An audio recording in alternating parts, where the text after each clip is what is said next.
In case you haven't been following along with what is happening in North Carolina's 9th District, they have still not certified the results of that election from the November midterms, and for good reason. The Democratic challenger had already conceded.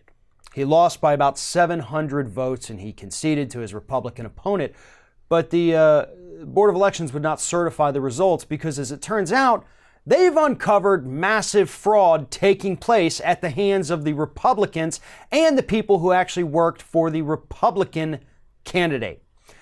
Yesterday, we found out that a woman by the name of Ginger Eason, she was paid by a man by the name of Leslie McCrae Dowless Jr., who worked for the Republican candidate, Mark Harris.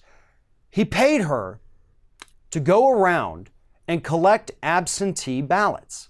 They would go to people's homes, not just this woman, but there were several, according to sworn affidavits. They would go to people's homes, say, hey, we know you got an absentee ballot. Why don't you give it to us so we can go ahead and take it in for you and get that handled? This woman, Ginger Eason, says she was paid $75 to $100 to go around and collect these absentee ballots, where she then gave them to Dowless Jr., again, the man working for Mark Harris, the Republican candidate's campaign. Dowless then did not turn in the ballots. Every step of this process is 100% illegal. You are not to go around and collect absentee ballots. Those are to be mailed back or dropped off by the voter themselves. You cannot go around and collect those.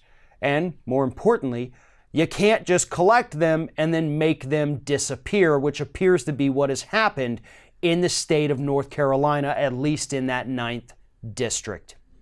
This is absolutely appalling. Now, we have seen horrible actions by Republicans in these midterms. We saw the massive voter suppression in Georgia. We had massive voter purges in Florida. Both of those helped Republicans maintain control of those states. Had these been fair elections, we would have Georgia Governor Stacey Abrams and Florida Governor Andrew Gillum. Unfortunately, the Republican voter suppression, voter purging was a little too much to overcome at this time. But what is happening in North Carolina is even more disgusting, because they're literally taking people's ballots and making them disappear in a race that was decided by 700 votes. This race is probably going to flip. Mark Harris, the Republican candidate, and all the people that he worked for him that went around and did this should be in jail. Now, we don't know for sure at this point if Harris knew this was happening. But if he did, 100% should go to jail. And if he didn't, then he should go ahead and withdraw from the race because he was too stupid to understand what was happening in his own campaign.